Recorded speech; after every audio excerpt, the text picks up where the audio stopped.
What it do, everybody? What's going on? And we are the Blerd Syndicate. This is another episode of With the BS. I am the Husky Hokage, and as always, y'all give it up for the sensei, like no other, the sensei of the syndicate, ladies and gentlemen. What's going on, Wyatt? What's happening, man? Just enjoying good conversation, good Blerd conversation. That's all it is on a good Sunday. Absolutely, it is a good Sunday. And speaking of, we have some very, very special guests that we got an opportunity to meet last year at a couple of cons. These guys are local, and have we ran into them, man? They kind of do a lot of the same stuff we do. So, without further ado, let's get to it, man. So, I'm gonna introduce the guys from the Blerd Survival Guide. We have Jeremy and Jay. Go ahead, guys. Y'all take it away. Ooh, what's up? First of all, I'm gonna need whoever did that editing. I need the song. I need that was dope. I need that whole everything. Yeah. Was dope. Yeah. I don't know. Yeah. You had the celebration music from Naruto, Right? Off. I was like, okay, this is where I'm at. I'm at home. Glad you like it, man. Like that's what we try to do at the Blerd Syndicate. We try to celebrate just all our individualities. You know what I mean? No monolith here, so everybody has something to bring. Yeah. Oh man. Well, like how we do in our podcast. We like to say, "What's up, survivalists?" My name is Jeremy. My co-host Jay. We are Blerd Survival Guide. We are a small podcast here in Birmingham, Alabama, as well. We talk about we're just a couple guys who talk about anime, pop culture, Disney, anything you can think of. Jay, you want to explain a little bit more? Yeah. So about I want to say around 2019. Jeremy and I, since we've been friends since high school, we met. I guess it was 2014. No, 20. No, it was like 2011. It was 11. Yeah, 2011. We sat down in the back row of our AP history class. Had no business being in that class, so we just kind of fooled around. Became friends. Got through high school together, and as we got older, we always talked about how, we were weird in high school, and like there wasn't a ton of spaces for us, but we were fortunate to have like a group of friends that was really empowering and like really allowed us to be ourselves. But we knew that there wasn't a lot of that space for a lot of different people growing up and even as adults. And so we noticed, like, we started seeing like our friends like feeling more confident wearing wearing your Pokemon shirt out in public, like wearing Dragon Ball Z fit. Like, we all knew that, growing up, we all liked this kind of stuff, but this wasn't something that we openly talked about. And so that was part of our motivation for wanting to create the Blerd Survival Guide. And so we took a little bit of inspiration from one of our favorite television shows back in the day, the Ned's Declassified School Survival Guide, and we popped an Instagram. We were like, all right, let's start an Instagram account, start kind of sharing stuff, like let people know that this is what we were about to start doing, this project that we wanted to work on. About 2.5, 3 years later now, we're about 200 episodes deep and got a whole bunch of different kind of content talking about a large variety, everything from, like Jeremy said, anime, manga, comic books, Disney, everything from that side of everything of life all the way to like to musicals and just the different stuff that we're just generally interested in across, and like social justice and that kind of thing. That was just like the whole idea, is like we're just trying to create a space for everybody. That was what we wanted to do. Yeah, it's kind of like having a conversation. I mean, like we're about to do today. We just like we built the podcast on the basis of we want to have a conversation with each other, but also sound like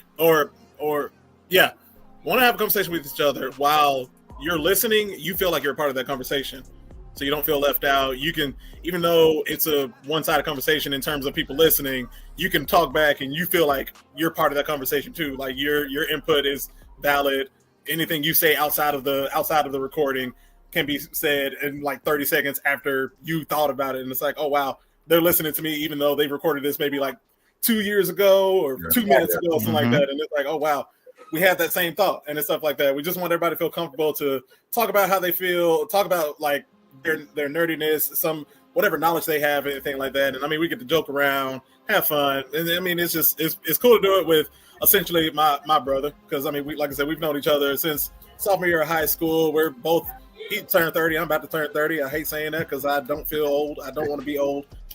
Bro, listen, just because you're 30, see, now I feel a little judged now. You know what I'm saying? I've been past this 30 year, and you just like, I'm old because you're 30. What does that mean? Like, I thought we was getting better. You know what I mean? We are getting better. I mean, I just tell that to my knees and my ankles. Like, now that's a different story. And listen, that only gets worse. That only gets worse.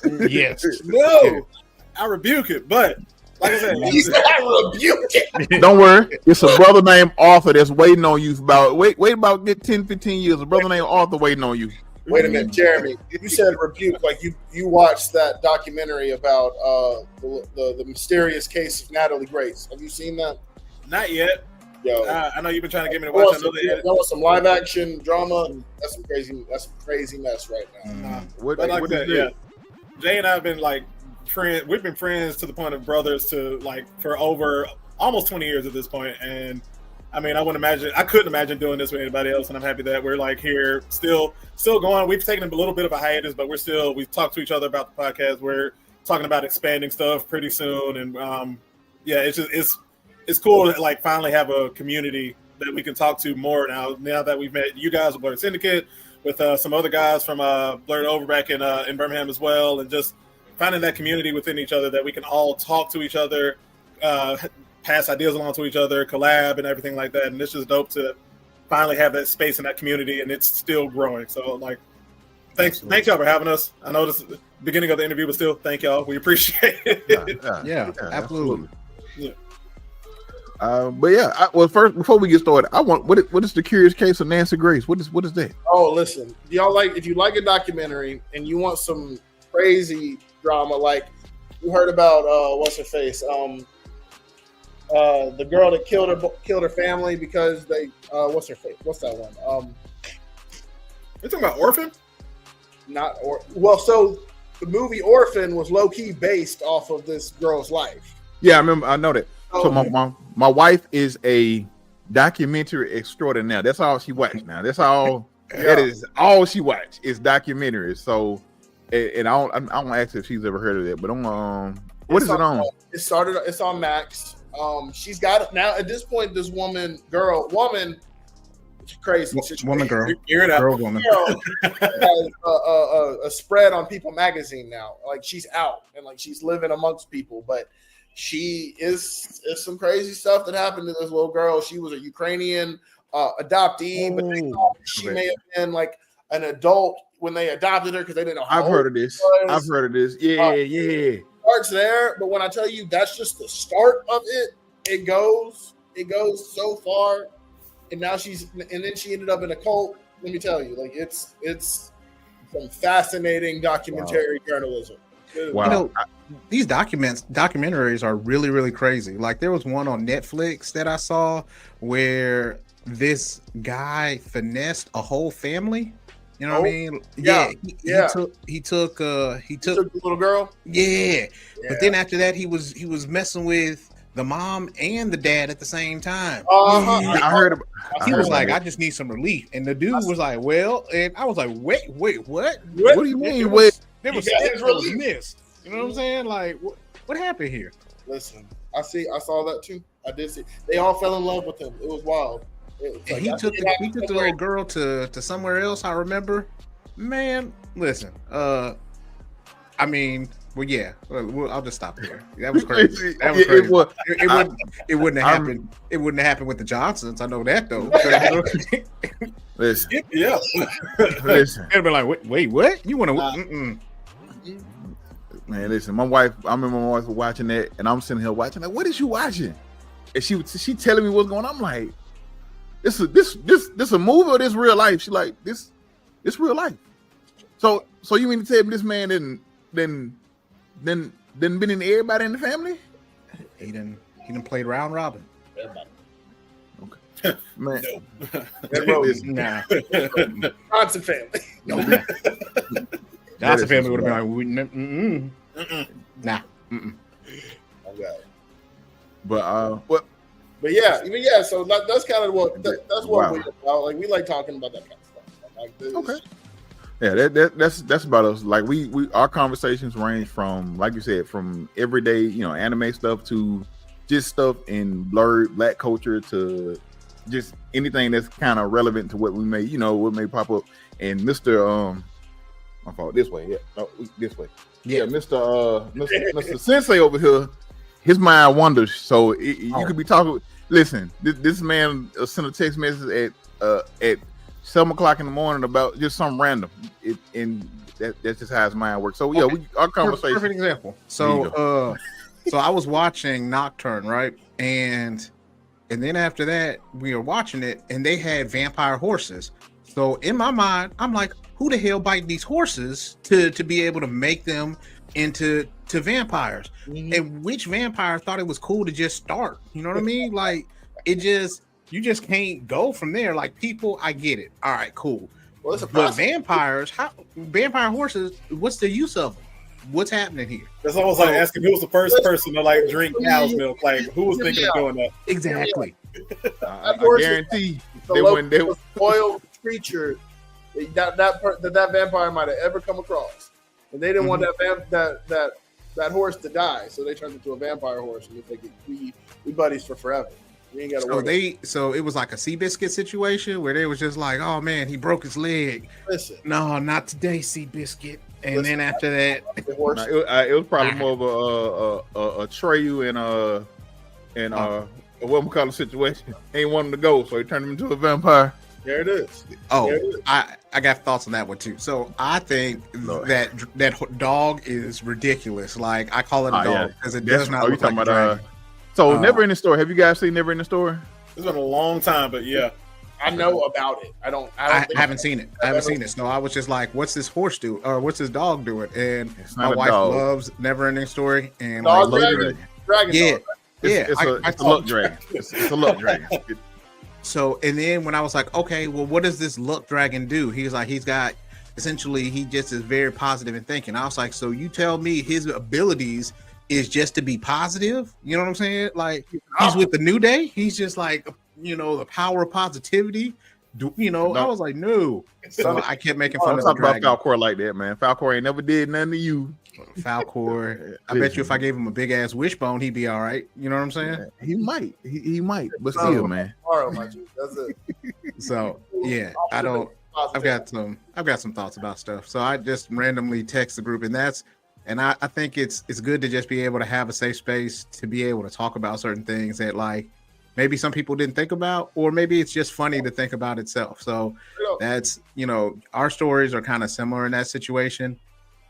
Like, I have friends that like literally when certain movies would come out, people would ask us, hey, what's the story behind this movie? Like, especially with like Transformers or when they would have little snippets before it was cool to know what was going to happen with the movies and stuff like that, where like, okay, at the end of this movie, they saw Winter Soldier. And we were like, oh, and then people are like, well, why are y'all so hyped about it? And then you tell people why the story and the backstory about stuff. Those are the things that kind of started with us with the Blerd Syndicate. We had a small group of friends even when we were in college back in like 2005. One of my right hand man, his name is Sir. Me and him became friends because we were talking about Smallville at the time. And Christopher Reeves was like a guest host, and so then he had just passed away, and apparently he passed away. His wife had died from cancer, and then we made an inappropriate joke about their son being a super orphan. But anyways, that's beside the point. But that's how we became friends. Literally, that was our first conversation, and that's where we went. We took off from there. Oh yeah. Up and away. Yep. That's where Christopher Reeves went. But hey. Yeah. So Wow. I've never heard that. yeah, that's how we literally started to be friends. We were like, I think we're gonna be friends. We were like, yeah, I think we are too. Because not only did there weren't too many black people that knew about Smallville, and then knew about Christopher Reeves, and then after that, we were just like, oh, we get each other's jokes, and they're dark.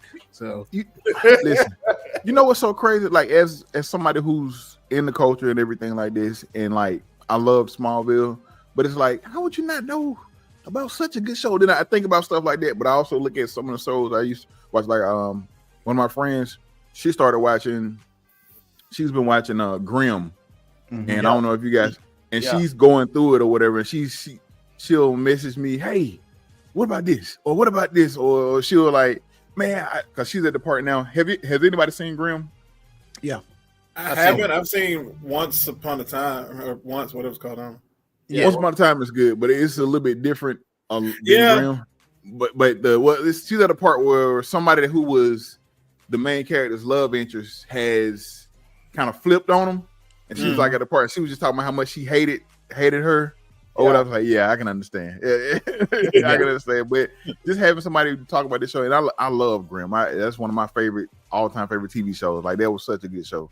I even had my wife watching it. Right? It was NBC. It was on NBC. Once Upon a Time was on ABC. Once Upon a Time was ABC, yeah.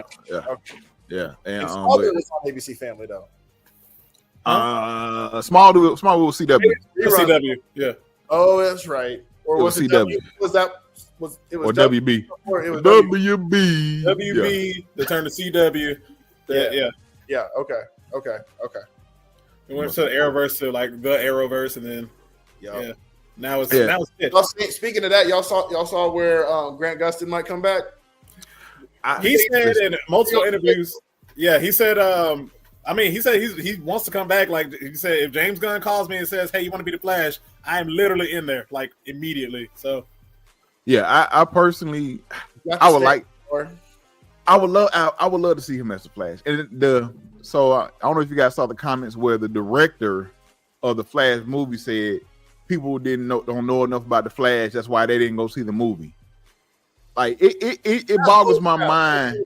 That's it boggles my mind that I don't know if he's just so out of touch or he's really just I don't like he's just clueless. Like, how are you that out of touch with somebody you're making a comic book movie who's this comic character has been around for 50 plus years, and you made a movie about him, and to think that he doesn't have a fan base, like a big enough fan base. I need them to realize that like people that aren't fans of comic books know who the Flash is, and like he has the same fan base of essentially base level. Like they know. He essentially has the same like fan base as though he's essentially the DC's version of Spider-Man, like this poor kid with superpowers running up and down trying to make money and live. That's literally that's the Flash to a degree. Whether it's Barry Allen, whether it's Wally West, whether it's any other iteration, it is that like Spider-Man, Spider Family kind of deal where it's like we're a bunch of poor kids that just want to save the world and make money, and not in the same way. Like we want to save the world for the good reasons, but we also want to make money because we broke. Like that is the most relatable of the superheroes in terms of like when it comes to DC. And it's just like the director was like, yeah, no, women won't get this movie because it's like a very male forward movie base, and then the men won't get this movie because the CGI wasn't correct, this, that, and the other. It's like my guy. People love the Flash. No matter what somebody has to say, it was because of who they casted. That's it. That's all it was. It was simply because Ezra Miller was the Flash. That's easy. That's the only reason. And I saw it, and I don't remember the movie. So there you go.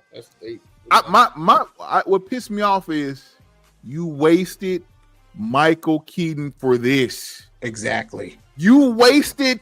Bring it back, Michael Keaton. Yeah. For this. Yeah.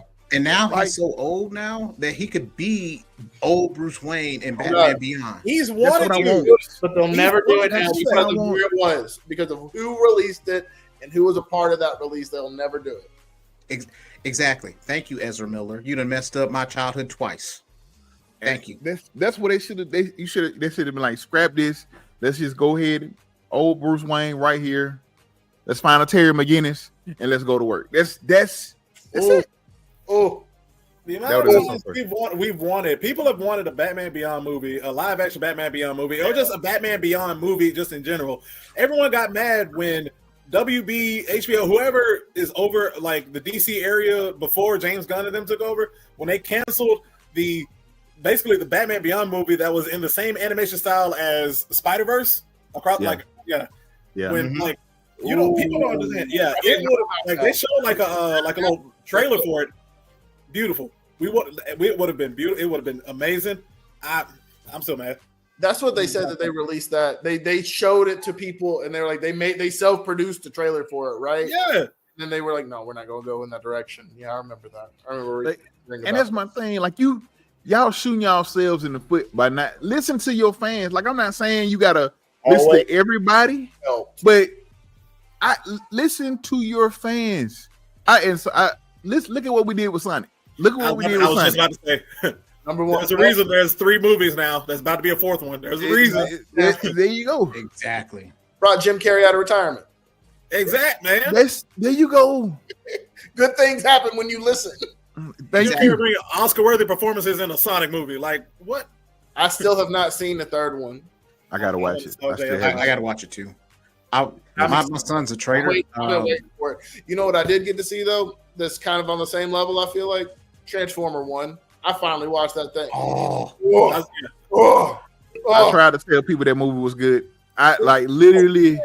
I went to the movies to go see it. I was like, you know what? Because I heard some people like, oh man, it's not this. But I follow a bunch of Transformers fans and all that because I'm kind of in the. You can see from the shelf right there. But I like it. But I was like, all right, I'm looking at it. They were like, well, the movie's good. Like, I don't care what nobody, the movie's good. So I went and saw it. I went to the movie theater to see it, and I was like, yo, this it. I came back and just like, go see Transformers 1. It is so good. Man, better. Nothing.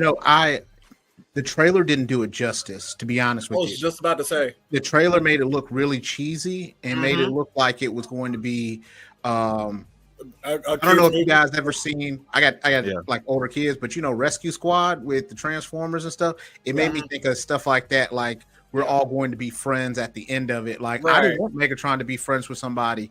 I wanted Megatron to be like how he was being. You know what I'm saying? And him having just reason to do it. But it definitely made me feel like it had its kiddie moments, but in the same instance, like I love Bumblebee in the movie. I love the fact that that Megatron came out and was like, "Listen, I tried to do it your way." You know what I mean? He had like, "Listen, I've been, I'm tired of being tired." You know what I'm saying? It felt like that. In the same Malcolm X energy. Exactly. Yes. And you were like, and you really got their perspective of it, because even when you watch Transformers and you see Megatron and Optimus Prime battle each other, the mutual respect that they have for each other is always present. Yeah. There ain't never a time where it's just like, I don't recognize you and you don't recognize me. This is like we have our goals and there's mutual respect for them. We just don't agree, and this is why. We don't agree on how we do it. Yeah, it's just like, you want to build a house this way. I say we build a house this way. I say we blow up everything and then just clear out the spot. You're trying to live with the animals and shit like that. I'm saying let's put the animals down. Let it go. Clear it out. Go. Yeah. It's a really good story, man. It really is. I was on Megatron's side by the end of the movie. I'm not even gonna lie to you. Listen, I could never. I don't blame. Hey, listen, I'm gonna say that. I don't blame you. I don't blame you. Like he had some valid points, man. And I said this before, and I'll say this again.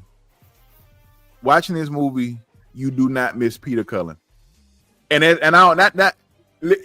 like, because he's always been the voice of Optimus Prime. It's like, okay, go in. Brian Tyree Henry did a great job at Megatron, and Chris Hemsworth did an amazing job as Optimus Prime, man, like or Orion Pax. But they did an amazing job across the board. They did such a good, they did. I was like, you don't miss, like you would think, bro. I can't tell you how shook I was though when I heard that they had, when it was revealed that they had not been taken, that they never had the Allspark. Yeah. Bro, I was like, I kind of felt like that was the case, but I was like, man. You said, we've been ripping your hearts out at birth since for generations. I was like, I'm sorry, what? That is my mind. I'm like, wait a second. I'm sitting, they said, I'm like, wait a second. Can you imagine? This man has been, this was your potential. Yeah. This was it. This is all you got to look for. I could have been transforming from the get-go, from jump. I could have been transforming, and you blocked that from me? Yeah. I And see then what treated Megatron me did. What he bad did. all the way, like I was a second class citizen, not knowing that I got my stuff stolen at birth. Ed Bird. From your That's why I own say I don't blame Megatron. I don't blame Megatron. No, Megatron was always trying to let stuff go, and you know what I'm saying. And he was trying to keep the peace until he was like, "This peace ain't worth keeping." oh no. No. It was really good. And I think I ended up watching it. I had just came off I went back and watched Transformers Prime. That's a really good series. I watched it was on Netflix, matter of fact. So I am not Netflix. Well, the first season on Netflix. I watched the rest of it on YouTube. Okay. But it's really good. If you like the Transformers series, Transformers Prime is really good. Still had a good animation style. It wasn't. It doesn't have like it's not the kitty kind of animation. You don't look like billowy. Yeah. This is really good, man. Have some really good. I got I wish I had got the actual figure from it, but then I got you have to get like a because I have one of my favorite characters from it was Bulkhead. Like this is they have a different.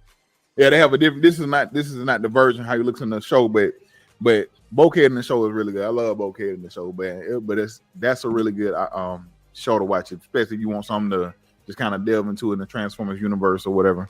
But yeah. Yeah, I was actually looking for something like that. I appreciate that. For real. Transformers Prime is one to check out. But yeah. Before we started the show, I know we were talking about My Hero Academia. So I know we was mentioning, I know have you guys seen the trailer for or they're doing Vigilantes. They're gonna be starting. Mm-hmm. They're gonna be starting with I think it's in April is when that starts. I think so. Yeah, that looks like it's gonna be good. Yeah, it's gonna be quick too, because the manga only ran for like a year and a half is what I think I saw. Yeah, it's not gonna be. It's not gonna be super long. I would love to see maybe either a spin-off or a prequel, something. I want to see more about Star and Strike, and just with how America's hero. I would love to see something. Yeah, because I would love to see something in that. Because it's a global thing now, right? Yes, we're here. We've expanded the universe, right? It's not Japan. We're global. And we found out, if you find out in that, during this time, every, continent basically or nation has their own set of heroes and all that stuff like that. So, I didn't know more. I need to know some more information. Stars and Stripes arch nemesis, right? Who is she? Was she a part of a Justice League type thing? Yeah. Going on? It kind of, what it feels like? It feels like American Harry Potter. Kind of when you watched Harry Potter and you realized, you got different ministries of magic for different parts of the globe. You're like, I want to know about that. I want to know about this. I'm real interested in the development of this other universe. All of a sudden. And just so if you played the game, have you played Hogwarts Legacy? Yeah. And see that's how that as well. Adding more lore to the universe as far as the African the has one of the biggest schools. And things are it's I need some more. Some good stories. So now you putting ideas in my head. I need them now to make a My Hero Academia game that's like Hogwarts Legacy, where I can you start with the base power, you just start there and you develop that thing, man. There's so many power sets that they could allows people to have. That's intense programming. But man, I'm just saying that could be lit. I'm with it. I would love something like that. They tried that. They had something like it a long time ago. It was an X-Men game that was like that. I can't think of the name of it. Let me see if I can look it up. But if there was an X-Men game where you started out as someone who's brand new. Yeah. And you got a base power set or pick the base power and you kind of leveled it up from there. Let me see if I can find the name of that. Man, a My Hero game where you got to start your own hero journey and build from whatever base power set, man. I could, you could start me with even just starting as Deku and just getting to witness his journey through the different powers that he's got. Like I think that I could like live with that to start, but the next level of that is like having your own hero, getting to create your own hero. Hey, I was thinking about something like that for a D&D game, because especially with the Marvel one. Yeah. But like I don't like how the Marvel game system is set up, because it's like once you have your powers, those are all your powers. You know what I mean? You're already so that was a part that really like sucked for me, because I was just like, oh man, because I had literally put together a game for that, so I may have to try to adapt it to like a D&D game, just because I think it would be dope to have somebody, and like especially if you get to choose your powers, or even better, here's what I thought would be really nice. Like say for instance, I as the DM, I put together like you have like 2 powers that you want to have, and then after that, like I give you 2 powers in a bag that you have to choose from. So then you just have to choose which power that you want as far as that's concerned. You just in the bag, because like in mutants, you don't get to choose what your power is, but not necessarily. No. You know what I mean? At least you'll have a half chance of choosing or getting the powers that you want. There's literally a mixed bag element. Yeah. Right? Because you're just like, oh, I don't know. This is what I got, and I can work with it, and I can, hone it. But there's also always downsides. I mean, Rogue can't touch nobody. Like that's her whole thing. She right? can't. Like, that bitch is just nasty. Like she just. Anyway, so the game is called X-Men Destiny, and you got to choose between these 3. They were like these 3 at the bottom were your like your new mutants, or like new mutants, and they would develop like. But it was an action role playing game, and that was like I would love something like it was developed by Activision. So I'm assuming Xbox or Microsoft owns it. So I need them to do something with that. I need them to do something. With that. Yeah, you can build from that. I think that's a perfect little like starter kit for how you're gonna build the My Hero game. Listen. Yeah, and the one thing, kind of going back to My Hero, the one thing I love about them, or even about just any of these, like the genre that they have, they take some random power, you know what I mean? And they make it like fire. Like I've never thought about, having, what was it, with your Gravity Girl, whatever, where she just... Your Gravity, yeah. Just making things float and stuff, or making them come back, or whatever. So those kinds of ways, that's what I've really appreciated, especially going from where they are now versus to where they were in season 1. Because in season 1, I thought that these were going to be throwaway characters. I thought that they were going to be, fodder for the bigger series, and like all of them are kind of holding their own, so to speak. Yeah, Class 1A, like they were, like you guys were just saying, Class 1A was like, and everybody's got to catch up with them too now at this point. Like, that's the thing. They're professional heroes. They're like, these kids are coming for my job. Yes, exactly. Coming for my career, and I gotta level it up. I got freaking who is I can't remember the hero name, but her power is Rabbit, and when they're fighting the Nomu, right? Yeah, Mirko. Mirko, Mirko, bro, like how badass is you could be a power of Rabbit. Like, and she just makes it. She's just like, I'm running. Like, I am going. She like losing limbs. She's like, I don't care. But she's like, these kids, they're making it harder. I gotta keep pushing. I gotta plus ultra. I'm like, you're really like you're an inspiration. Like it's some high key inspirational ish. It is, man. And that, like say, and it's so hard. Like, you got the big 3 in Class 1A, which is Bakugo, Shoto, and Deku. Those are like those are right there, but like everybody else, they're like right behind them. They're right behind them, man. Yeah. And everybody works so hard.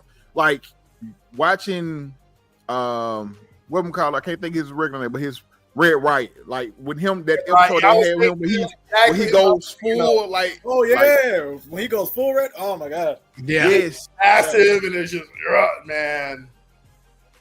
There's so many good moments in My Hero now. Like you can, like I have at least 4 or 5 good moments, and a lot of them don't even have to do with Deku. Don't have to do with the big 3 at all of their class. You know what I mean? And I could argue Shoto Shoto is just a byproduct of his family. I'm more interested in what his family's gone through versus what Shoto is. That backstory that you get in this most recent season of My Hero is for Shoto is just so the tragedy, and like watching his dad deal with what he did, the consequences of his freaking actions. We ain't on no kids show no more. That's some grown folk material. That if my kids like, I want to watch My Hero, I'm like, we can watch the first 2 seasons. Listen, some real like once you get to Dark Deku, you get into some real edge for this show. Yeah, you do, and even with Shigaraki, like to have that power, and you like you said, like you just mentioned, Rogue. You know what I'm saying? Imagine you have that power and you don't even know, like it just automatically turns on and you're holding hands with your mom or touching, like just to be able to she just crumble, like man. And you gotta be okay with it. You gotta be okay with it. You didn't mean to do that. That wasn't a decision. It happened. Not when I'm 8 years old and I'm just holding my mama's hand and all of a sudden she gone. Well, her hand is in my hand. That's it. Nah, I'm freaking out. He couldn't. He had to be all right. I was telling my wife about it because she hasn't watched My Hero, and she was like, "Why's he got all these hands?" And I was like, "Listen, you leave that man alone with his hands, all right? He'd have been through some stuff. We can't touch him, but he need a hug. Yeah, listen, he can't hug me, but I can try to hug him. You know what I mean? You keep your hands away from me. You keep your hands away from me. You got to give me one of like this. Like this. Listen, man, and it's that's what I say. It's the stories from that, and then you see like. I love how they, kind of redeem some of the characters. Like I said, you mentioned Endeavor, his kind of redemption. Bakugo becoming more of a, you see it like he's still Bakugo, but at the same time he had this little bit of his moment where being vulnerable and just talking about how much like when he was talking about how much All Might meant to him and how he wanted, like you have those characters. Like it ain't just these characters have stories. They have. They make you care. Like it ain't just somebody that's like, like you said, he's not throwaway characters. He's not just regular everyday. No, they have stories and you go care about these folks. You know what I'm saying? I think that this show learned a lot of what was really good about Naruto and adapted it. Yeah. Very, very well. Like with the class that they bring in, like the growth, obviously there's the central character, but at the same time, like the element of motivation that brings to everybody else that's around them, and it's all centered around like being stronger for everybody and not just like being stronger for like the individual's sake. I think it took a lot of the best parts of that show and really just applied it. So I want to say elegantly, but that might be too much. No. They for real did that. I agree with you. I mean, elegantly, is fine. Like they've done an amazing job with it. Like you said, I know people because they want the training arts and all the stuff that was going on. Some people, kind of they like I said they left. I've been reading the manga since I could. Like I was about picking the manga. I'm behind like I'm like 2 books behind, or maybe like I don't have the newest book or the one that's getting ready to come out, but. I've been reading the mangas because I was like, I got to know what happens. I got to know, so I've been keeping up when they release.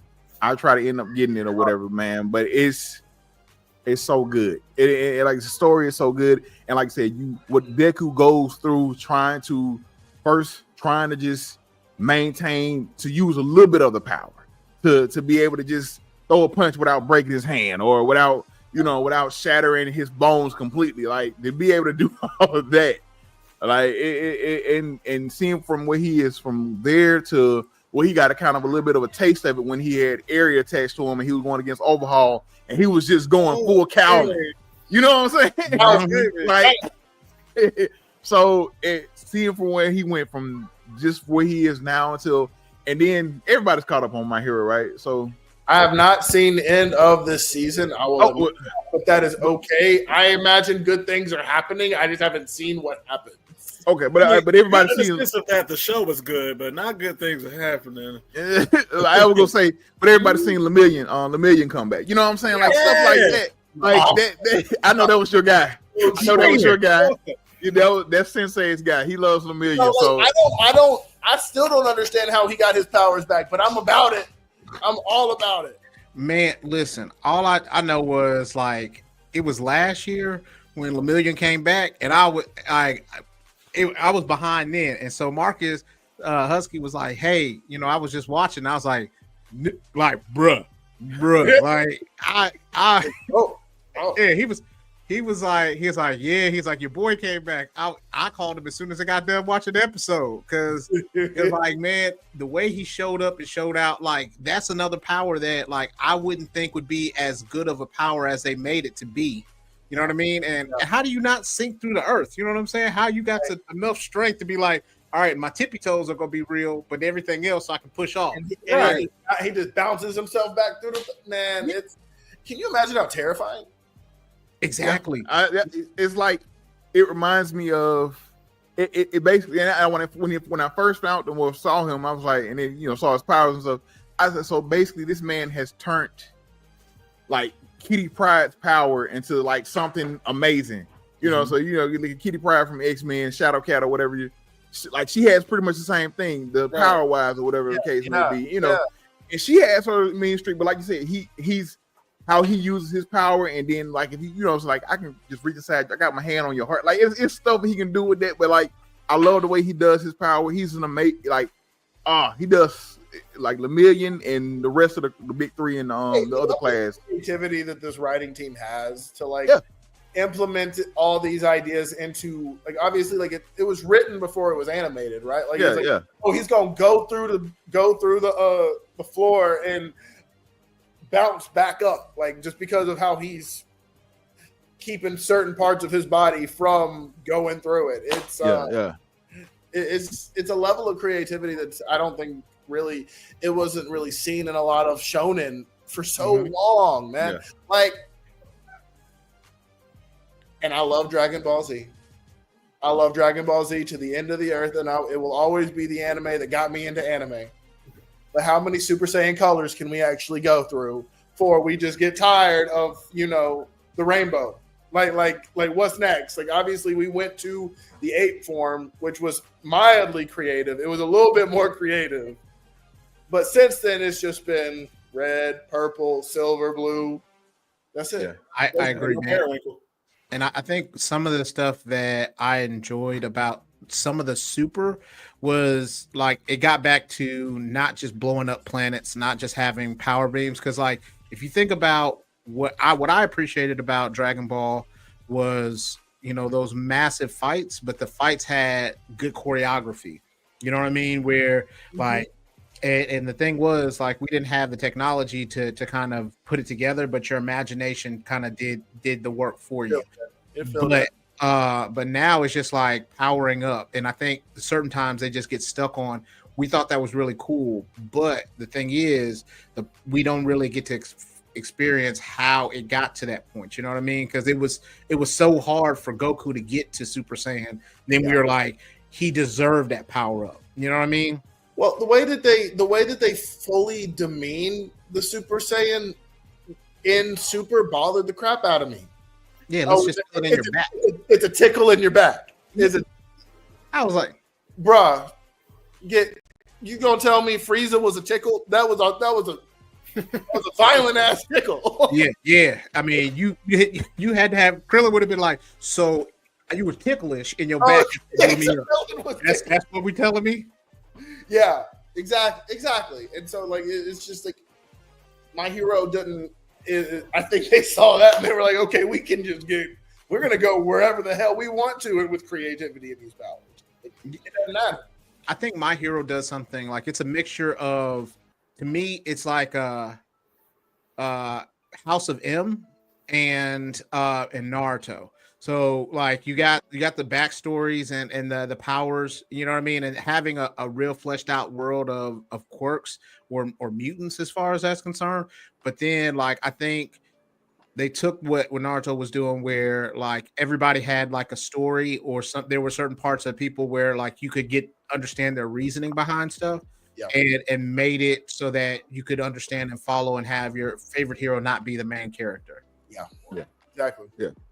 And speaking of, mentioned House M and everything, and we were talking about it a second ago, but X-Men season 2 is, I'm assuming they're working on. I can't remember when they said it's going to be coming out, man. But and when y'all mentioned Rogue, how since they mentioned Rogue and everything, do you guys? So I was one of those ones that had to be that I thought X-Men was going to be trash. Like I just knew that it was going to be trash, and I had to apologize. We had an episode. I had to apologize on the episode. Me and you both, bro. Because I just didn't think it was gonna be good, and it was fire.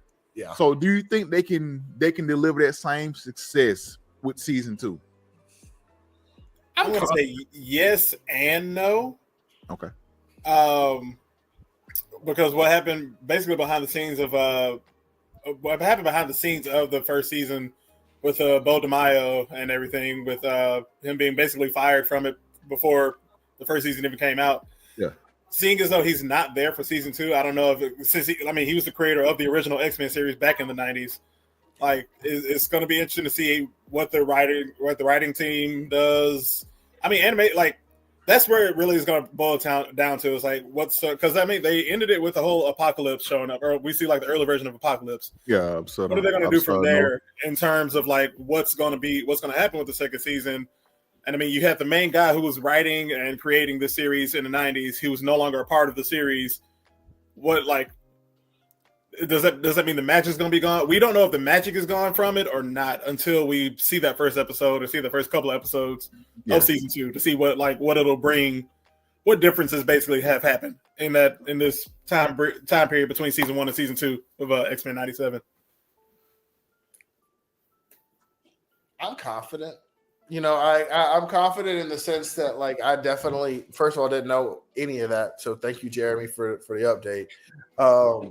That being said, like, I enjoyed the first season, and I rewatch it. Like that's a show that you can just rewatch and enjoy, episode by episode. Obviously, like the continuity of it is all great and everything, but like each episode stands alone and apart by itself, which is actually really cool. Thing. But that's also something that was really great about the original X-Men 97 show. I mean, the original X-Men show. And I would hope, and I guess now that after what Jeremy said, like I worry that might be, where it might lose its luster if it goes to try and only be like a continuity show, like not as episodic. That could probably be problematic for it, honestly. Actually take a little bit of the magic of the show. But I guess we'll just have to wait and see. I look forward to the show coming out more than anything, because I think that the first season was really, really good.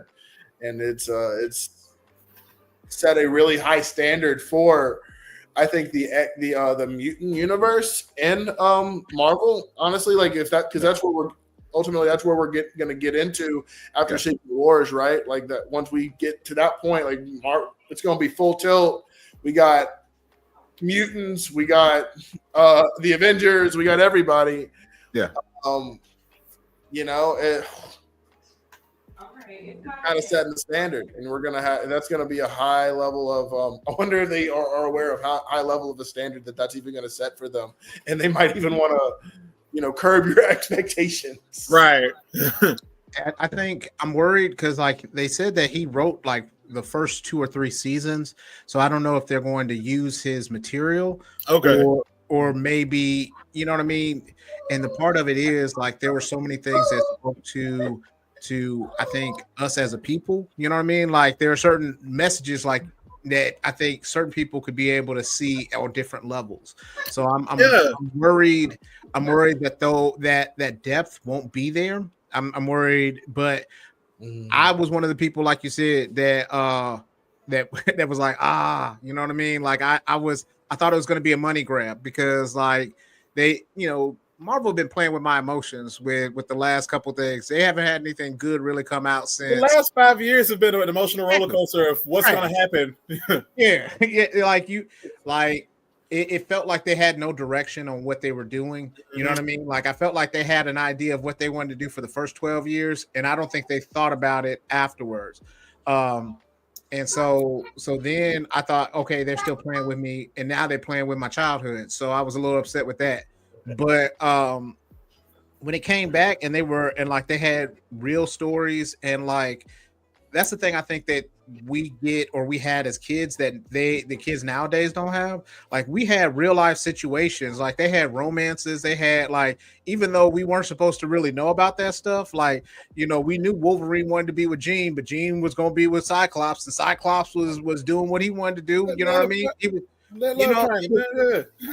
So it was like nowadays they don't have those those stories that had depth to them, and I think sometimes that makes me sad for the kids, because like if you look at all of our cartoons, they all had that depth to it. Like the stuff that kind of molded us, like Batman, the animated series had a lot of stuff that kind of spoke to us. That show was heavy. Like I rewatched it like a couple of years ago recently. I'm like, as an adult, I'm like you got to realize, I mean, we got it from a different. We were coming. The people that were creating that were coming from like the mid to the Y2K and like the disaster world in the 90s and everything. Like exactly. Dark humor was a prevalent thing. It was definitely gonna shape and mold the kind of content that we got for sure. So yeah, I thought when that happened, like I thought I was going to get some kiddie show with just like the mock-ups of the old, X-Men, but then they came and they was like, no, we still gonna have the same feel and vigor what we had beforehand. So I really appreciated that. So I'm gonna give it a shot. I'm not gonna dial talk it this time because I can't give out too many apologies. My biggest thing, I just want to see a picture of the writer's room. That's all I want to see. I want to see how diverse that writer room is. That's what's gonna like make or break it for me. Because like be able to tell whether or not they get what he was trying to put together, right? Because there was a lot of undertones, and like even the fact that Cyclops became cool again, like let's make Cyclops cool again. Like if we gonna do something, because beforehand, man, they made him look like a square. He was getting punched by Wolverine all the time. Man, he cut up his car. That's not covered in insurance. You know what I'm saying? Like all of that. And so like now like Scott Summers has some backbone. He you know what I mean? He has a little bit of swagger. Yeah. You falling out of 20,000 feet in the air and you come down and just like, hey, squat up. You know what I mean? Like you can't not be cool. You can't not respect that. Yeah. That landing was up there. So. It was hard. It went hard. Yeah. And use your solar beams to land safely. Like, sir. Yeah. I mean, you gotta have a lot more like they diversified what he does with his power set outside of what was original. Yeah, it's more than just like the X-Men, X1, X2, all those. Like what we saw in that, like they upped his cool factor even from that because he was kind of little. Yeah. You know how strong your neck got to be to hold a beat, like to be coming down, like you know what I'm saying. Also, like how strong your neck got to be because you're holding the whole dimension in your eyes. That is what that is.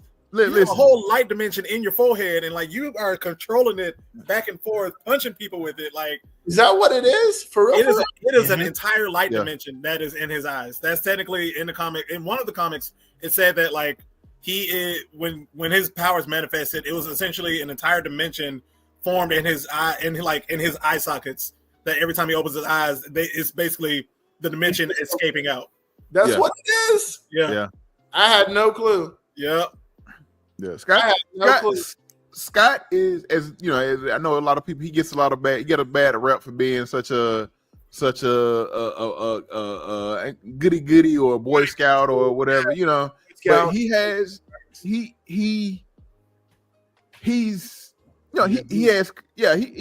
some elements. He's cool. He's gotten. We've seen now and everything. So, just back to the question I was asking about. I know you said why I mentioned the guy wrote like what 1 or 2 or 3 seasons or whatever the case may be, And the thing of it is, if they use these seasons or what he has written, which I'm pretty sure they may, maybe they may mix and mingle. But if they use some of that, they're gonna have to pay him. You know, that's another thing that's gonna come into play. Like, do we want to still pay him? Because also, what came out last year about it was he was doing allegedly, and you know, he was doing some Mr. Happy Times stuff or coming on to folks. You know what I'm saying? Yeah, you know what I'm saying? He was doing some stuff in the office that wasn't permitted. yeah. So hey, they say, hey, this is Disney, bro. You can't. This ain't Fox. What you doing over here? Yeah. So, that's exactly what that is. It's like, we Disney, we ain't Fox, buddy. You can't be caught doing none of that no more. Yeah. So with that. No, that's tragic. That's really it's my thing, man. And so I'm hoping they get, I'm hoping season 2, especially y'all bought in Apocalypse, like that right there alone is correct. That's a setup for so much in season 2. Like, bruh, it's so much there you can do with this. So I would hope, and we hope they don't mess this up. Like, y'all.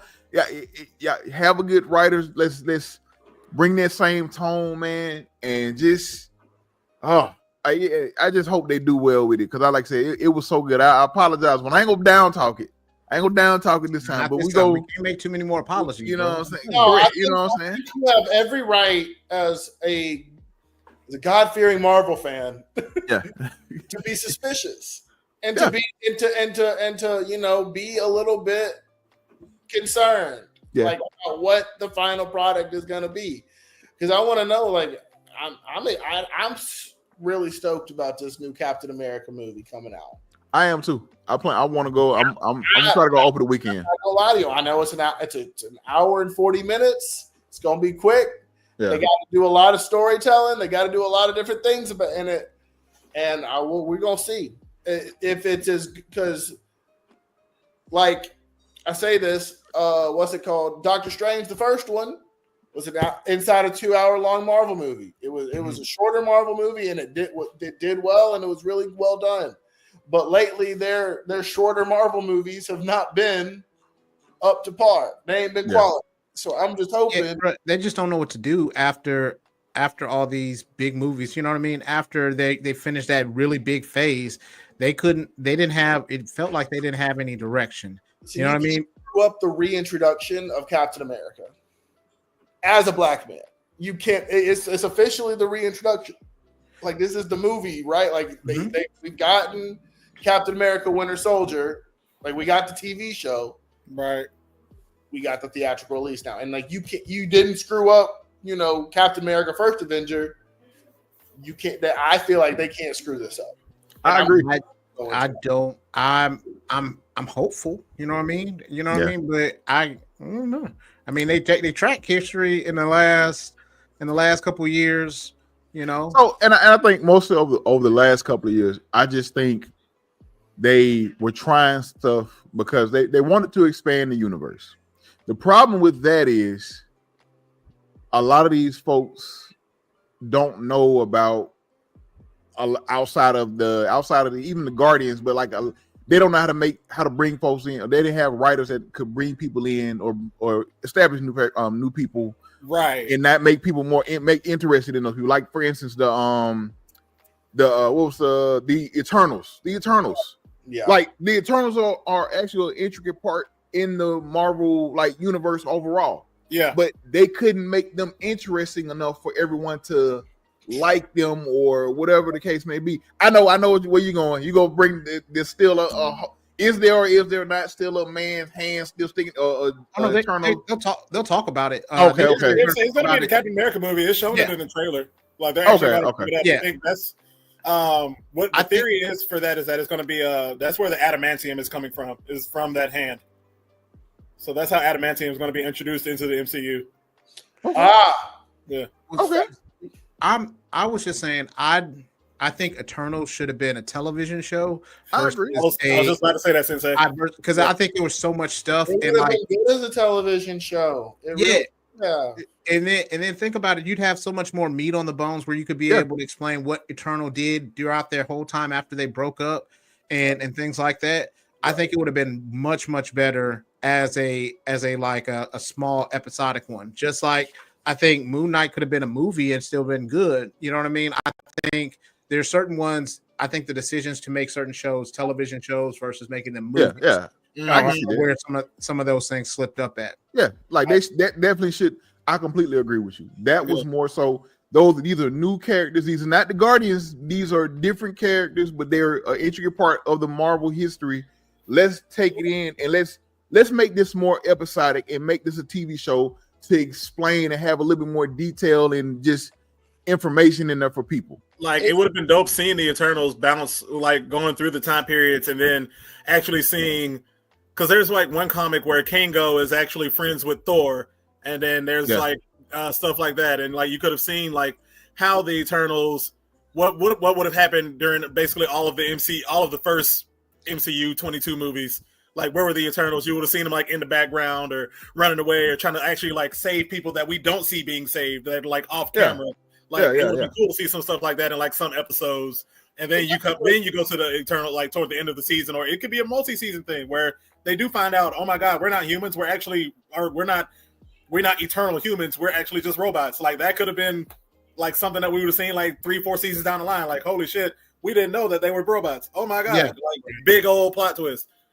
Yeah, and the fact that they left with a somewhat of a cliffhanger in the movie, and I'm pretty sure we're probably not going to get anything to resolve that.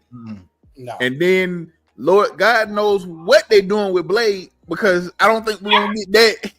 Like, the man was casted in 2017, 2 years before the pandemic. Oh, we got it. What we got in Deadpool and Wolverine is it. That's it. That's it. We got the little cameo in Eternals at the end where he said, "I will do that, Mr. Daniels." I'm like, oh, okay. So we got Mahershala. That's the one and only time we got Mahershala Ali as Blade.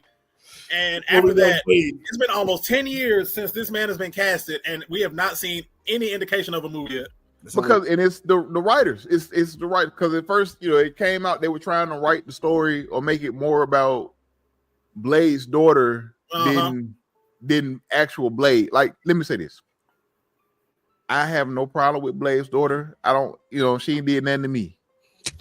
But I don't want a movie about Blade's daughter. I want a Blade movie. Like, give me Blade, man. Like, it's simple. It's simple. You have a black man who is a half vampire, half human that can walk around in the sun that kills vampires. And he got martial arts skills. There you go. He has a badass sword and an old school with a Camaro, whatever it is. But like, this man has it. It can write itself. He can, and occasionally he'll throw a funny one-liner. It's always one motherfucker trying to ice skate uphill. It's itself. Like, come on, man. Yeah. So it's like I get the push for stuff, but come on, man. Let's simplify some of this. Like, you have the characters.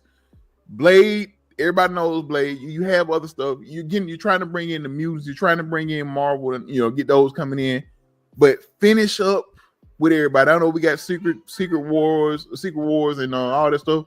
Like, I know we're getting the Fantastic Four coming soon. I'm looking forward to that. I really think that's going to be good.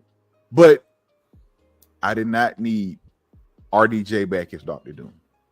Now, and I'm pretty sure we're going to get. I'm not pretty sure. Let me say this.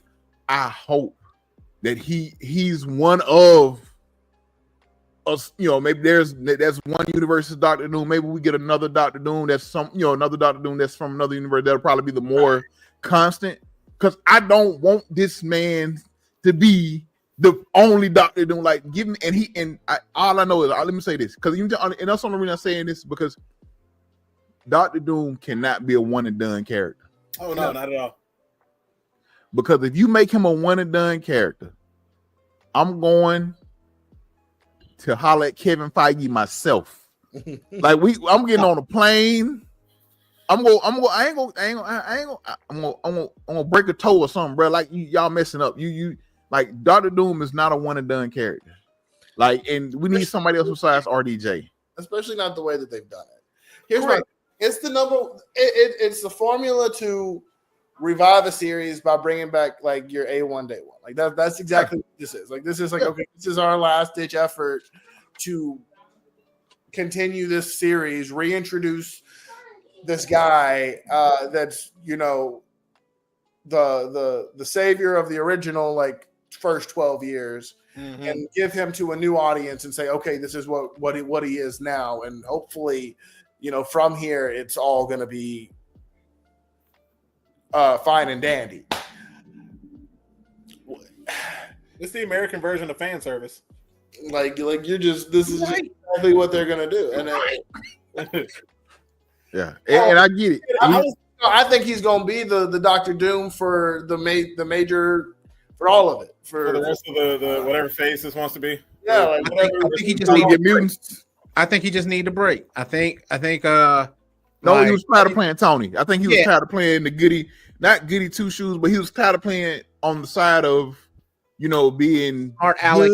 Yeah. So and now he can still have some break too, because their schedule is really, really crazy. And so then he was like, listen, that's a lot of time that I have to invest. And like he didn't get to be able to do all the other films that he wanted to do, because if he would have done that one, he wouldn't have been able to be in like the movies that he was in, over this last 5-6 years. You know what I mean? But Oppenheimer and all that, yeah. So, and then he would have been able to do that HBO. He had an HBO miniseries or something like that he was in. That's right. And he was just recently on it was either Broadway or something on in the West End in London. But he's been doing stage shows too. Yeah. But I think he misses the fans. I think he appreciates what he has, but he was like that Marvel paycheck too. I mean, he was the highest paid Marvel actor of all time. Like, yeah. I just 5 years without getting $100 million a month, basically. So y'all wanted me to do what? Okay, all right, I'll be there. and I with him being an actor and being an actor like him, like he is, he's gonna enjoy being, having someone as intelligent, if not more than Tony, being able to be someone that's just as, if not more intelligent than Tony, but has powers. I don't have a suit. I mean, I have a suit, but I don't have to worry about constructing the suit. Like I'm basically a power myself. Like, what I'm saying? He has you know what I'm saying? And Doom, that's what, and granted, I'm not worried about RDJ pulling off the role. That part I'm not worried about. It's just I really wanted someone else's Doom, because like I said, I want Doom to be, maybe not a mainstay, but at least around for 2 or 3 movies. Maybe 2 or 3 movies. Solid villain, like a Thanos level villain, where you'll see him.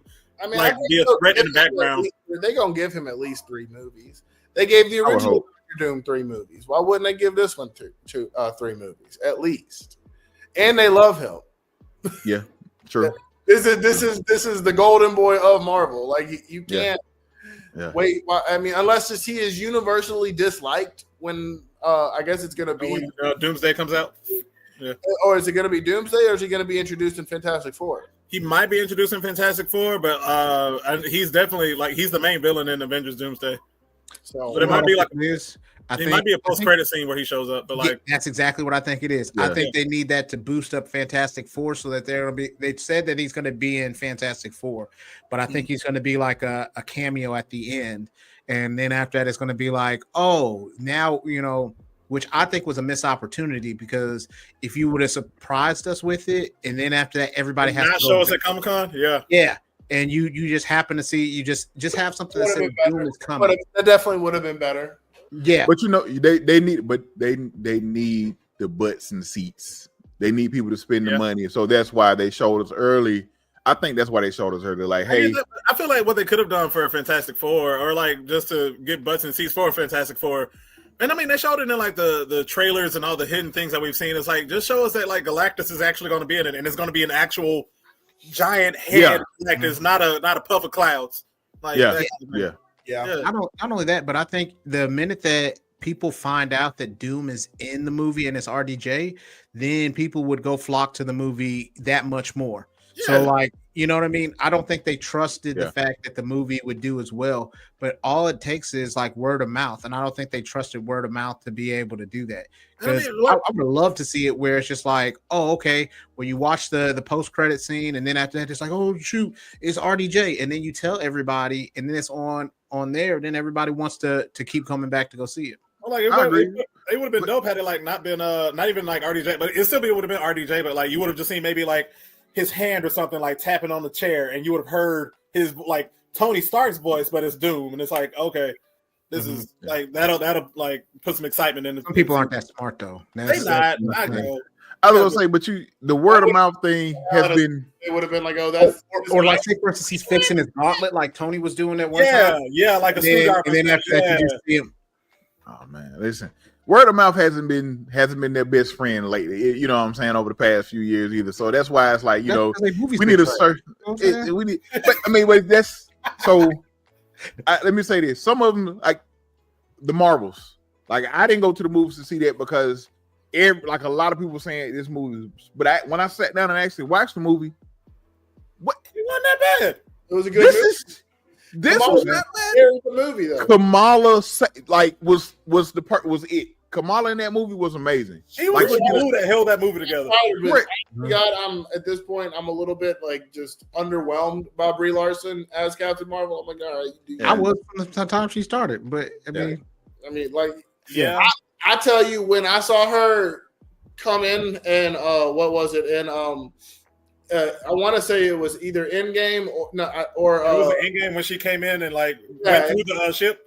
Came to the ship, I was like, all right, yeah, you gassed up. Like I was all about her at that point. The movie, I wasn't that much about her. I mean, but like her interest in Endgame should have been the first time we would have seen her. That should have been the first time we should have seen Captain Marvel. Period. Instead of the TV show or the movie. I mean, yeah, I agree. But they had to introduce, bring in Monica Rambeau and all that. They had to bring her and stuff. Came later though. Like I'm just saying, like you could have introduced her. You did a Scarlet Witch movie after she died. Not Scarlet Witch, Black Widow movie after she died. I mean, listen, whatever. And that's why, and that's why I think Black Widow. We always talk about this, but that's why I think Black Widow did not. People like this doesn't hold any weight. Like this is just why are y'all bringing this out now? They should have swapped the placements of Black Widow and Captain Marvel. Black Widow should have came out in between Captain America, Civil War, and Infinity War. And Captain Marvel should have came out after Endgame. So it's like, all right, we just saw this badass superhero go through a ship. Who is she? And then we get her origin story. And it's like that. Yeah. That's what should have happened. Yeah. I think that would have worked out better. Yeah. They definitely would have worked out better, man. They've made some mistakes. They, like I said, over the past 5 to 6 years, man, they've had some hits and misses. I mean, Deadpool and Wolverine, that kind of brought everybody like, hey, they let Deadpool this and that. Listen, that opened, that kind of gave them some little grace there. So hopefully they earned some grace with Deadpool and Wolverine. Yeah, it's not a perfect movie. No. But I watched it twice. I watched it the first time in the theater. I was like, I loved it. I was in love with it. I thought it was hilarious. Watched it for a second time. I was like, okay, it's all right. It's all right. Like there's some cool parts. Yeah. That fight scene in the van is like one of my favorites. I love it. Honda Odyssey hilarious. So, but I think it's because it's the ode to like 20th Century Fox and all the stuff that they did. I think that's why we give it feels and stuff like that.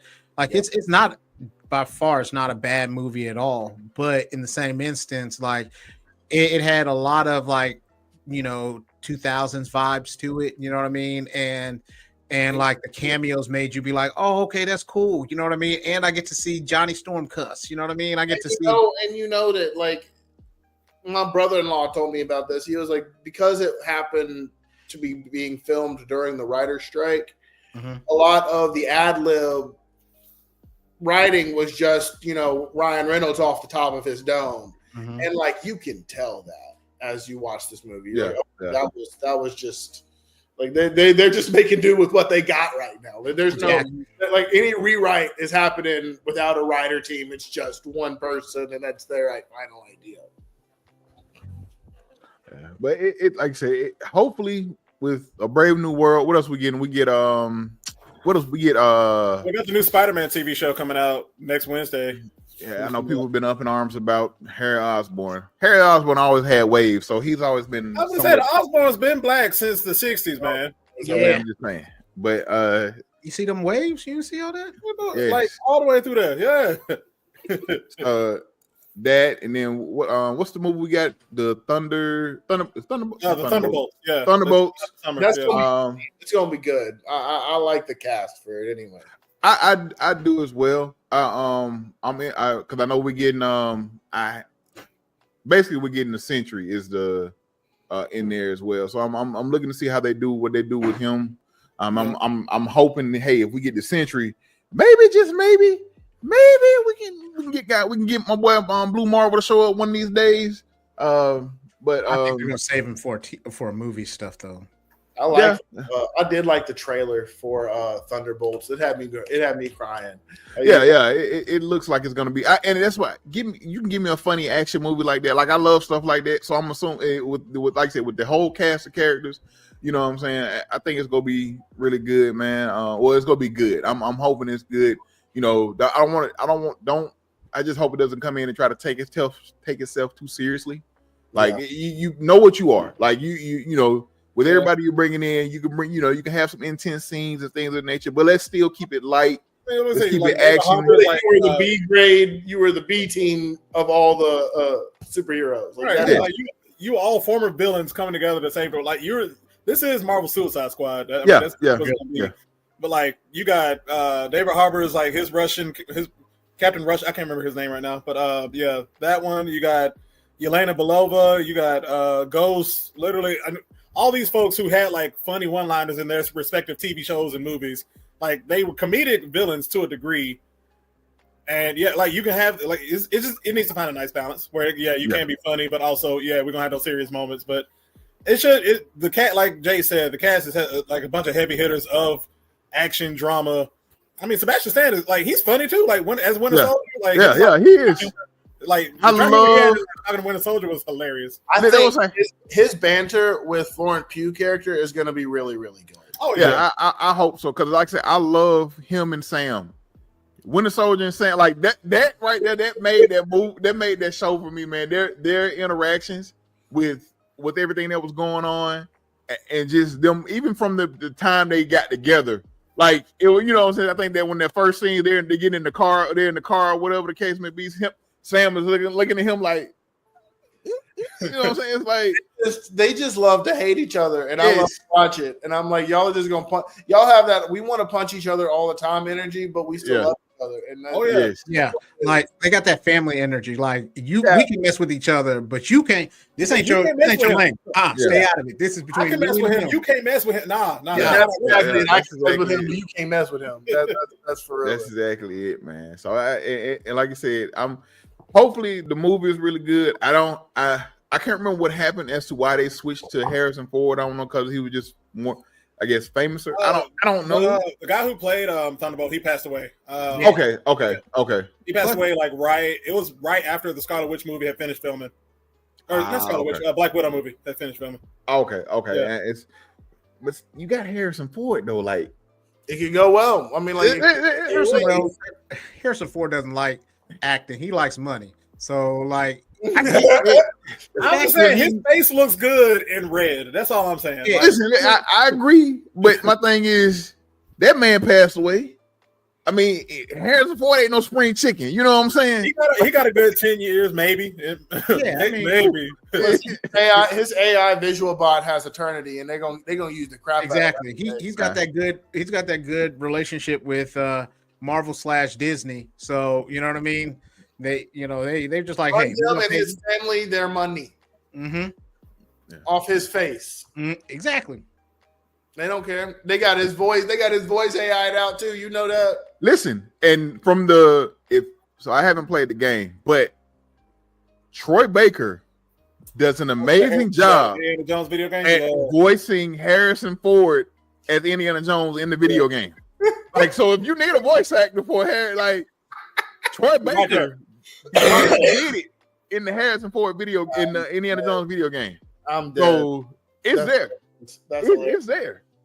So I like how but Troy Baker has also been like the de facto voice for basically previous Star Wars actors, because now that he's Indiana Jones, he's been like he's actually replaced the Joker in a lot of DC projects, and it sounds just like Mark Hamill's. So like he just slowly just like stacking up that cast of just I can sound like your old school people and kill it every time.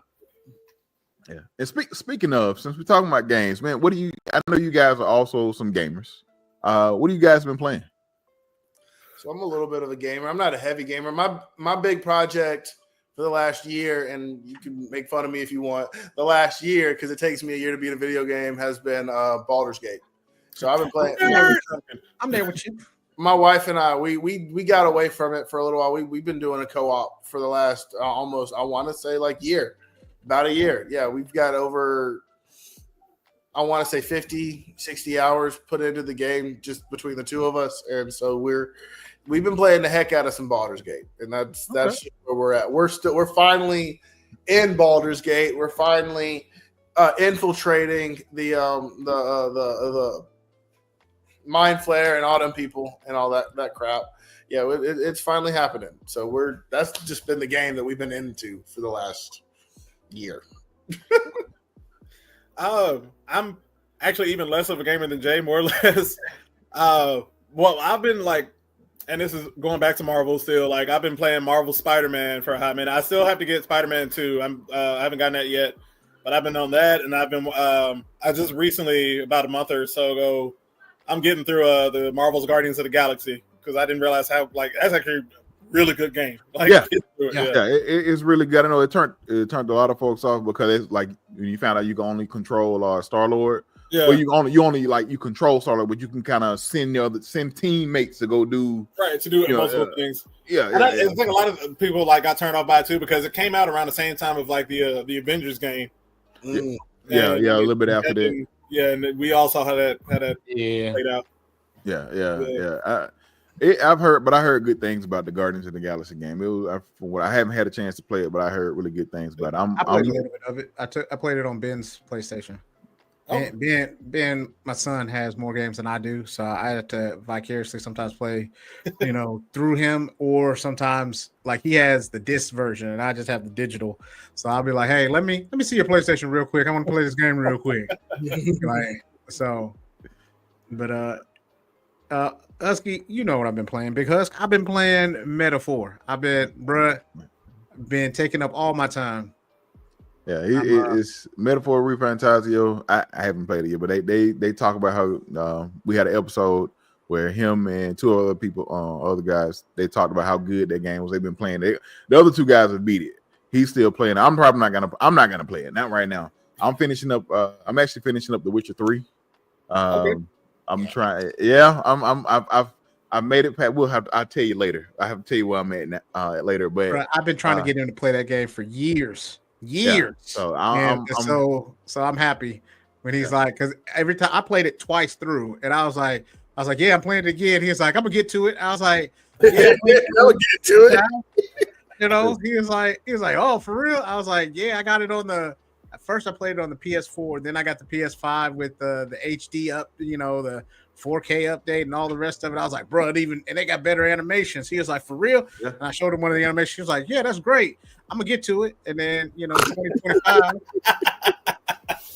been friends 4 or 5 years. He was like, every time I've been like, hey, you should really play this game. 4 years into it, it's good. I'm playing it, man. I'm playing it, and I'm actually I'm think I'm nearing the end, because what I just went through the other day, so I'm actually near the end. I actually just finished up a game. I finished up another game that I'm doing that I'm actually I'm reviewing. So I can't really mention. I'm money embargo, so I'm not supposed to mention the name of the game. And this is a recording, so no telling when it's coming out. Can't really say. But yeah. So I do. I write for a gaming site called GamerSocialClub.ca. So I write for them. I do game reviews, stuff like that from time to time as well. So yeah. My buddy, he's been playing this game for a hot minute, and I was going to ask you may have. You ever played Armored Core? Yes. I haven't played the new one, but I heard my cousin actually Dub has. I think he got it. He played through it or whatever. I haven't played the new one, but I heard it's really good.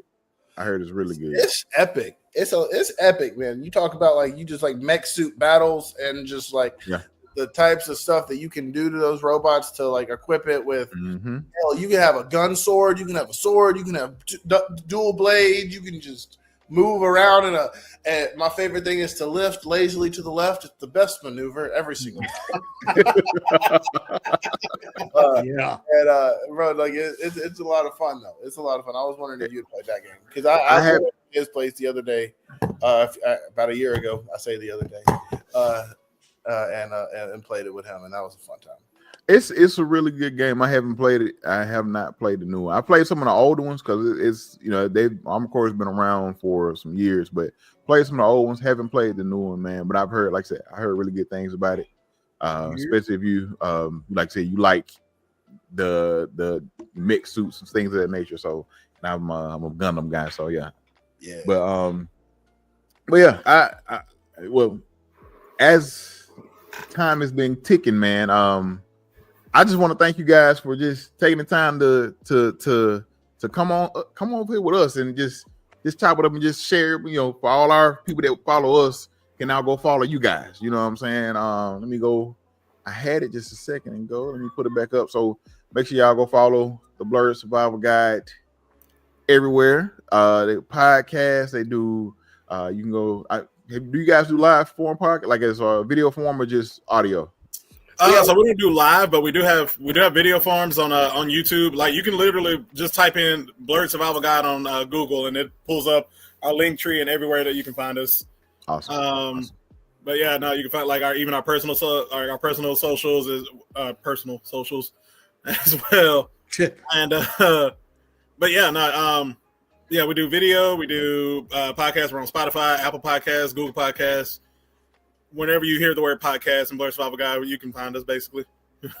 Let's go. So make sure y'all go follow them everywhere, man.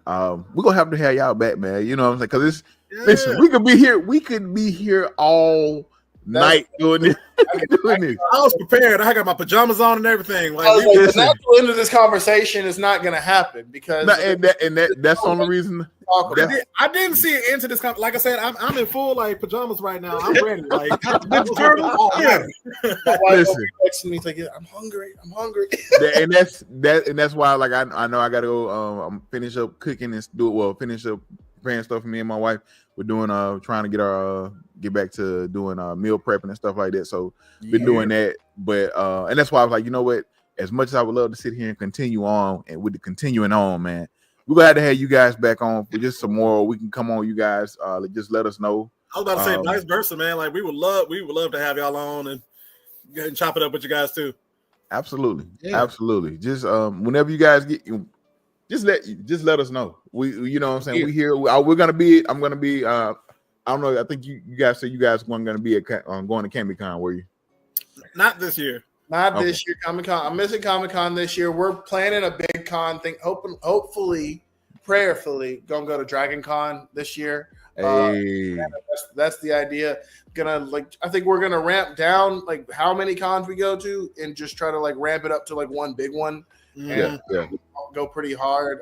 But truly and honestly, y'all, it's been a pleasure to get to spend this time with you all. Awesome. You know, Marcus, White, like y'all are some great dudes, and like really 100, man. Y'all do for your family, for your community. I really do appreciate it and commend y'all for it. I'm happy to be in a room with you. Honestly, like it's an honor and a privilege, and even if it's virtual, having y'all on our podcast too. Truly, Absolutely, man. Like I said, and once again, we thank y'all for coming on, man. Like I said, whenever y'all ready, let us know. We'll return the favor. You know, like I said, I know Wyatt is in Huntsville, but I'm here. And if you guys ever just want to get together and just go, like he willing. Listen, he's been trying to escape for like the past. Last time I got caught because of the snow, with the lack of snow, but it was like -4 degrees. You know what I'm saying? He was supposed to come up, but his wife, she was like, she saw some sleep. She was like, you know what? You ain't going nowhere. You ain't going. Yeah, she's in that spot, sir. That's real. I call my wife upper management. So anytime I try to do something, I got to run it through upper management. And upper management was like, hey, listen, it's cool. not today though. And I was like, all right, that's cool. I'll go sit down and I'll play my video game. Respect. That man has a happy marriage right there. There you go. There you go. And hey, Yeah, because listen, I know where I'm supposed to be at. Because if not, you're gonna poison my like spaghetti or something. You know what I mean? Not the spaghetti. I'm only kidding. But you know, hey, help me. Put the sign up. Yeah. Blink twice. listen. Anyway, we're gonna get ready to get up out of here, man. But like I said, y'all make sure y'all go follow them everywhere. And stay tuned. We'll be having more stuff for the BS also. But as always, man, y'all be great. We out. Keep surviving, everybody. Keep surviving, everybody.